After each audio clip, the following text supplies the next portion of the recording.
Liverpool have lost 3-0 to Manchester City in the Premier League. A staggering performance from Pep Guardiola in his 1000th game as manager.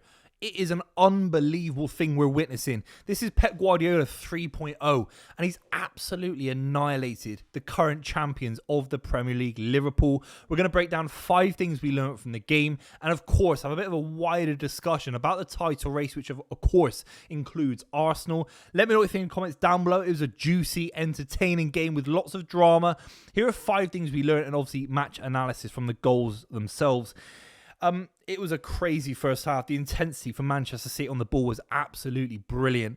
You have to say on one side, Cherki was cutting in, providing a lot of quality on the inside of the pitch, while Doku was absolutely crucifying Conor Bradley. It was terrifying. And Conor Bradley has come back from being unbelievable against Vinicius Jr., for some people the best left winger in the world. Conor Bradley completely locked him up, and Doku has sent this kid back to preschool. I mean, it's embarrassing what I was seeing from Conor Bradley, who, let's be real, you can get cooked by a winger if you're a fullback. Gary Neville used to get cooked. Carl Walker's been cooked at points. It happens. But he was making big mistakes as well, drawing big challenges at the wrong angles and giving away free kicks. And he actually got booked as well. Could have got sent off really in the game, arguably. You have to say Doku was absolutely electrifying in the first half. Now, of course, there is a dramatic VAR decision. Very keen to what you think in the comments down below. But Jeremy Doku running at Conor Bradley. Kanate doesn't do his defensive work. Doku gets very close. Then cuts inside with Mamadashvili coming out and tackling Jeremy Doku. My opinions on VAR, if you've been watching this channel enough time, of course, is an absolute disgrace. If it takes Chris Kavanagh that long to get it right, then it's probably wrong somewhere along the line.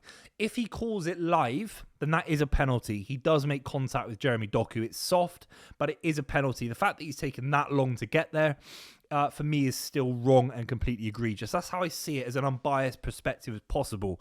But let me know what you think in the comments down below. Erling Haaland takes it, and it's absolutely shocking. At this point, Liverpool still had a few chances with Mohamed Salah going the other end and nearly tucking one in himself. So Manchester City had to score this goal with Erling Haaland. And it was a really poor penalty. It really was.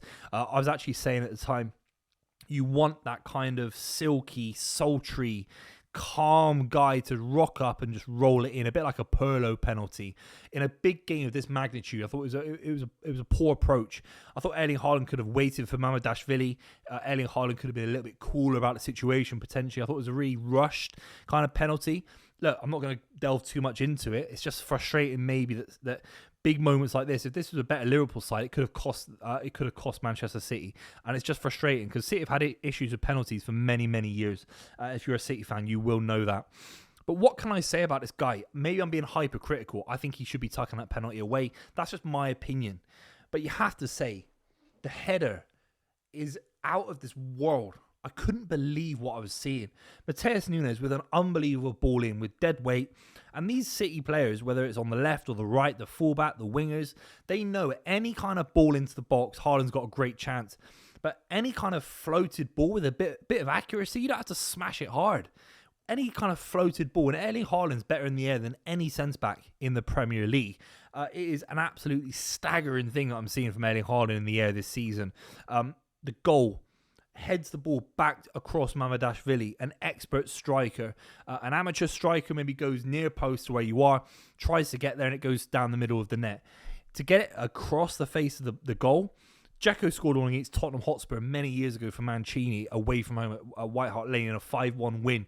It was very similar to that against Brad Friedel, I think it was. A staggering goal. And it gives City the lead. And let's be real, I'm going to talk about Doku in a minute. I'm going to talk about other aspects of the game.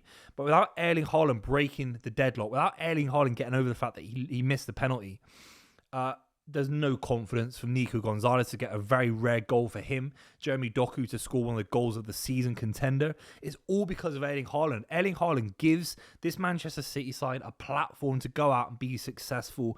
And that's what the great players do. They elevate the entire squad. And without that Erling Haaland goal, it might be a lot of a tighter affair. What can you say about Erling Haaland? Nico Gonzalez with a little bit of a deflection to score one of his only goals for Manchester City. He was absolutely incredible in the game, Nico. He really was. A little bit lucky with deflection, but The Liverpool back line could never deal with the Manchester City midfield. And if Nico Gonzalez is getting close enough to score goals, there is something fundamentally wrong with the Liverpool midfield. It isn't pressing high enough. It's leaving too much space in behind. And the centre-backs of Liverpool, Konate and Van Dijk, looked so exposed. And they have all season. They even did against Bournemouth in the opening game of the season. It's down to that midfield. It's a midfield that lacks star power. I'm a big fan of Szoboszlai, McAllister, Gravenberch. But in these kind of one-off away games, you're not going to play Manchester City many times a season. Real Madrid at home is a different proposition, respectfully. Arsenal away, Real Madrid away in a knockout game, PSG in a knockout game away. These kind of matches, maybe 4 or 5 tough away games a season at Liverpool's level. They need a ball winner. They need a Caicedo. They need someone that is going to just shield things and block things. Declan Rice, someone like that, Zubimendi almost. Maybe not Zubimendi in terms of physicality, but Caicedo is the one that Liverpool are desperately looking for. They really are. They are so exposed at points when they're attacking and they're not looking backwards. They leave Conor Bradley one-on-one. Salah doesn't do his work. Maybe he's got the right, because of the legend that he is, to not work back. But he left Conor Bradley exposed one-on-one. The centre-backs, you could, again, I say it all the time, you could have 4 prime Maldinis, right? And then you could have 4 prime Beckenbauers ahead of them. You could have all these guys stood there. If you expose your back line, it doesn't matter who's playing in the back line, particularly Van Dijk, who looks a little bit less mobile than the last couple of seasons. Fair enough. Konate as well. A new set of fullbacks when they have played. Robertson wasn't bad today, but Robertson and Bradley getting exposed by Doku and Cherki over and over again. It's down to the wingers. What are the wingers doing in this game? What's Florian Wirtz doing in the first minute? Wasn't tracking Jeremy Doku, who had floated over to the right-hand side. This Liverpool side don't work hard enough in key moments in big games, and they're getting exposed. They lost 3-0 today. They're the reigning champions of the Premier League. Staggering. Nico Gonzalez scores a brilliant goal. We have to talk about Jeremy Doku. I'm just going to wax lyrical about this kid. I'm not going to sit here and say I wasn't frustrated about Jeremy Doku even last season. His end product at points could be questioned. The amount of times that maybe he doesn't give the ball off. Even defensively, even last week against Bournemouth, I have to say he let certain runners go. He let a runner go for Dortmund when they scored in the Champions League. So he still switched off a little bit. But that is maybe the sign of a genius winger operating, because he's so forward focused, he's so laser focused on trying to beat a man that he almost isn't doing the work, and that's down to what he wants to achieve on the ball. And what he achieved on the ball today is of the highest standard I've seen. The elevation of his level as a footballer is absolutely breathtaking. It goes down to the likes of Pep Linders. It goes back to obviously Pep Guardiola, one of the greatest man managers in world football history. He's elevated individually so many players from maybe obscurity. Let's just say even Raheem Sterling, who's a brilliant talent out of Liverpool. His best years under Pep Guardiola. And Jeremy Doku, different kind of player to Sterling, got more end product. I'd say his first touch is better. I'd say he's even quicker than Sterling. Sterling was lightning. Sterling's a smarter footballer than Doku, maybe off the ball in terms of positional and kind of space. I don't think he played Doku as a false nine the same way Sterling used to do, and he'd score a few goals doing it. But Jeremy Doku has got everything. He's got absolutely everything. If he could improve his decision-making, and not even improve it, because he got it right today, but if he could keep that form going in terms of decision making for 2 to 3 years, we are looking at a world-class winger. We are. Like, these are the facts. I'm not going to say Savino's there yet. I'm not going to say Oscar Bob's anywhere near it now. He can't even get into the side. But Jeremy Doku, it is electrifying. He's quicker than almost any winger in world football. He's got an unbelievable finish when he comes inside. Let's just talk about the goal. He absolutely annihilates Konate. It is staggering what he's doing. Cuts in on the right-hand side and Bosch onto his right foot. It is unbelievable. And Mamadashvili nowhere near it. Does Alisson save it? I'm not so sure. But it's a staggering finish of the highest order. It is incredible what we're seeing from Jeremy Doku. How far could this guy go? He could go right to top. And the way he celebrated with the fans, it was an amazing moment, because he wants it so bad. All football players want it because they've made it this far in their careers. But Jeremy Doku, you can see it. He wants to be a world-class player. He wants to take the load off Erling Haaland. He wants to form a connection with Erling Haaland. And he's doing that all game today. It was absolutely incredible. The title race is on. This Arsenal side are better than Manchester City in many areas. I'd argue more players in their prime ready to go. A little bit older, a little bit more mature. You look at that Declan Rice, Zubimendi's a winner. What Declan Rice did in Europe, West Ham, the likes of Saliba, Gabriel, Calafiori. These are guys ready to win right now. And you could argue the Manchester City side still is one of the youngest we've seen as City fans for many years. There was 11 a couple of weeks ago that was the youngest in 15 years. So this Pep Guardiola kind of revolution with Nico O'Reilly, with someone like Doku, Savinho, Nico Gonzalez, Kuznov when he plays, it's a very, very young squad. It is. And you have to say, it's very, very exciting. It's got pace, it's got power. And if this Arsenal side are ready to go, they're going to have to go to an untold level within themselves. They're going to have to find unbelievable belief and charisma to win this Premier League title. They are not going to win the Premier League title, mark my words, by defending, by parking the bus, by being negative. And I'm not saying they were against Sunderland, because Sunderland were brilliant, but they went deep. They went a little bit flat. They looked like they were a little bit shattered. Arteta is going to have to work with this Arsenal side in terms of how they keep the ball, because this Manchester City side are far better on the ball than Arsenal. That's my honest opinion.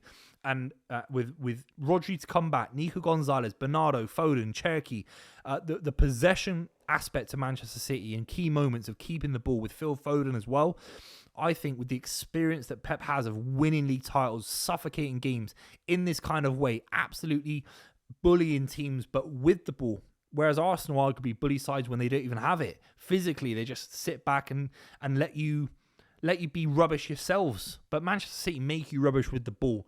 And that's why I think this Manchester City side are very, very close to Arsenal. It's absolutely staggering what I could see. And it's all because of Erling Haaland. It is.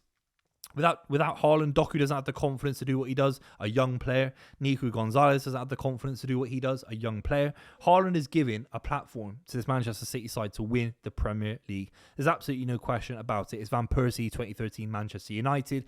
This isn't the treble winners. This isn't 5 or 6 players operating at world-class form with Ilkay Gundogan and Mahrez, Rodri full fitness, etc. It isn't.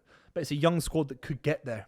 And that's what's staggering. Arsenal have to figure out how they're going to get back into big momentum and get away from this Manchester City side as much as humanly possible, because it's going to haunt Arsenal if they lose another league title to Manchester City. It really will. Liverpool, on the other hand, you have to let me know in the comments down below. I think this Liverpool side are in a world of pain. I know Gary Neville talked about it on Sky Sports News or Premier League recently after the game. They look slow. They look lethargic. They had some okay moments. Salah still offering enough quality on the right. Wirtz offered absolutely nothing off the left. Ekitike didn't have a kick. I don't quite blame Ekitike in the same way as Wirtz, because Wirtz can drop deep when you're on the left. You can come inside. Ekitike has to hold that line. Ekitike has to go up against the likes of Gvardiol and Diaz, stretch the team. He had no service and no quality. McAllister, Gravenberch and Szoboszlai were nowhere at points. They really were. The quality of ball into the box from them guys was shocking. Robertson can't bomb forward. Nico O'Reilly is young and energetic. He can bomb forward. So can Ait Nuri if he's fit. Obviously, Mateus Nunes and Kuznov, they can bomb forward as well. Bradley couldn't bomb forward because of Doku, but the left-hand side for Liverpool, Robertson and Wirtz, I mean, it's not going to win you the title, is it? Let's be real. Maybe Calafiori and Trossard's a lot better, and maybe that will win the title. But Robertson, is he enough to get you to win the league title this season? It'd be staggering. It really, really would. Wirtz, I like him a lot as a player. Is he an inside left player? I don't think he is. And there's too much concentration in the middle of the park at points. Where's that Diaz taking players on the outside, whipping things across? Salah used to thrive because Mane would do what Salah was almost doing on the other side of the pitch, stretching the team. Then they come in and finish each other's chances off. Salah's maybe a bit more cut in a bit more than Mane.